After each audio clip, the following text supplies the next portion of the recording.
জানবো এই মুহূর্তে আমাদের সঙ্গে সরাসরি রয়েছে আমাদের বিশেষ সংবাদদাতা রণজয় মুখার্জি। রণজয়, যে বড় খবর আজকের বলা যায় নির্মল ঘোষকে গ্রেপ্তার এবং জোর করে সৎকার করার যে অভিযোগ ছিল সেই নিয়ে নতুন এফআইআর দায়ের করা হয় এবং তারপরেই কার্যত ওড়িশা থেকে গ্রেপ্তার করা হলো নির্মল ঘোষকে। কি আপডেট? দেখো, নির্মল ঘোষ তিনি পানিহাটিতে তার নিজের বাড়িতে ছিলেন না। দীর্ঘ সময় ধরে পানিহাটিতে তিনি নিজের বাড়িতে ছিলেন না এবং আরজিকর কাণ্ডের প্রেক্ষিতে নতুন করে যে মামলা দায়ের করা হয়েছে খড়দা থানায়, প্রসঙ্গত উল্লেখযোগ্য তার অ্যারেস্টের যে ব্যাকগ্রাউন্ডটা যদি তুমি দেখো তাহলে মুখ্যমন্ত্রী শুভেন্দু অধিকারী অভয়ার যেদিন মৃত্যু হয়েছিল 2 বছর আগে 9 অগস্ট বিকেলবেলা পানিহাটিতে শুভেন্দু অধিকারী গিয়েছিলেন এবং লোক সংস্কৃতি ভবনে গিয়ে মুখ্যমন্ত্রী শুভেন্দু অধিকারী তিনি বলেছিলেন যে অভয়া আমি তোমাকে ভুলছি না এবং যে প্রতিশ্রুতি ছিল সেই প্রতিশ্রুতি যে রাখবেন তার লিমিটেশন অনুযায়ী সে কথা কিন্তু মুখ্যমন্ত্রী লোকসংস্কৃতি ভবনে গিয়ে বলে এসেছিলেন। এবং তিনি যে কথাটা বলেছেন, যেহেতু সিবিআই এর মামলা চলছে এবং নতুন করে আলাদা করে সেই জায়গা থেকে সেই গ্রাউন্ডে মামলা না করা গেলেও খড়দা থানায় যে মামলা করার সম্ভাবনা সেটা হচ্ছে যে যেভাবে দেহ তাড়াতাড়ি করে পুড়িয়ে দেওয়া হয়েছে, যেখানে জনপ্রতিনিধি বিধায়ক থেকে শুরু করে কাউন্সিলররা পর্যন্ত সঙ্গে চেয়ারম্যান তারা 3 জনে উপস্থিত ছিল নির্মল ঘোষের সঙ্গে এবং সেই জায়গায় যেটা অভিযোগ সেটা হচ্ছে বাড়ির অনুপস্থিতিতে, বাড়ির লোকের অনুপস্থিতিতে পানিহাটি শ্মশানে গিয়ে দেহ পুড়িয়ে দেওয়া হয়েছে এবং সেই জায়গায় কেন এটা তাড়াতাড়ি করা হলো, কি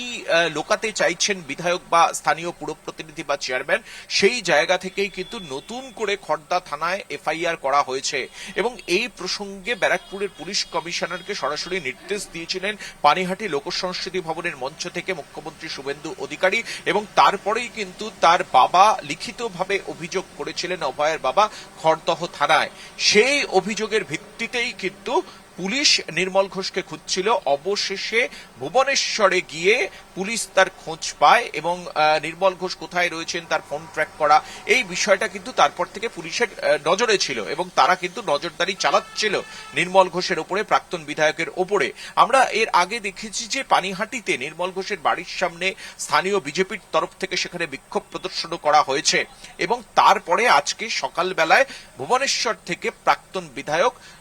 রাজ্য সরকারের প্রাক্তন চিফ হুইপ নির্মল ঘোষকে গ্রেফতার করা হয়েছে এবং এই জায়গায়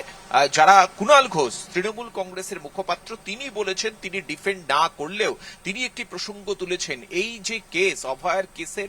কেস করছে হচ্ছে সিবিআই এবং ইতিমধ্যে যে ব্যক্তি এই কাণ্ড ঘটিয়েছে তাকে অ্যারেস্ট করা হয়েছে, তার ফাঁসির সাজা হয়েছে এবং সেই জায়গায় কুণাল ঘোষ তিনি প্রশ্ন তুলেছেন সিবিআই যখন এই তদন্ত করছিল তাহলে তো সেই সময় নির্মল ঘোষকে গ্রেফতার করতে পারত, তাহলে তারা কি কিছু দেখেননি? নতুন করে যখন তদন্ত হচ্ছে এবং সেই জায়গায় রাজনৈতিক কোন রকম উদ্দেশ্য চরিতার্থ করবার জন্যই কি এরকম ভাবে জনপ্রতিনিধিদেরকে হ্যারাসমেন্ট করা হচ্ছে, প্রশ্ন তুলেছেন কুণাল ঘোষ। যদিও তিনি বলেছেন আমি ডিফেন্ড করছি না, কিন্তু এই বিষয়টি কুণাল ঘোষ সামনে এনেছেন যে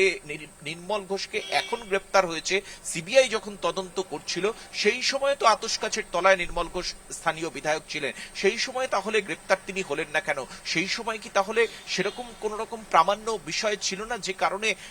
জনপ্রতিনিধি বিধায়ক বা সরকারের প্রাক্তন সরকারের মুখ্য সচিবকে গ্রেপ্তার করতে হতে পারে? এই বিষয়ে কিন্তু প্রশ্ন তুলেছেন নির্মল ঘোষ। বিজেপির তরফ থেকে সজল ঘোষ তিনি স্বাগত জানিয়েছেন নির্মল ঘোষের গ্রেফতারিকে। যদিও সজল ঘোষ তিনি বলছেন যে কেসের জন্য, যে শ্মশান কেসের জন্য খড়দা থানায় আজকে নির্মল ঘোষকে অ্যারেস্ট হয়েছেন, তো সেই কেসে কতদিন আটকে রাখা যাবে সেটা নিয়ে কিন্তু প্রশ্ন তুলেছেন সজল ঘোষ এবং তিনি বলেছেন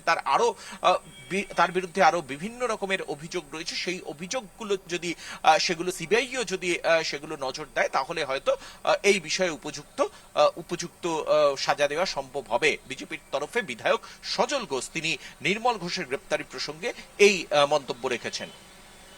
একেবারেই রণজয়, তুমি যেমনটা বললে যে একাধিক দিক উঠে আসছে, সেখানে রাজনৈতিকও এখনই শুরু হয়ে গেছে চর্চা। একদিকে কুণাল ঘোষ মন্তব্য করছেন, অন্যদিকে সজল ঘোষ মন্তব্য করছেন এবং বাকি যারা রয়েছে তারা গ্রেপ্তার হয় কিনা এবং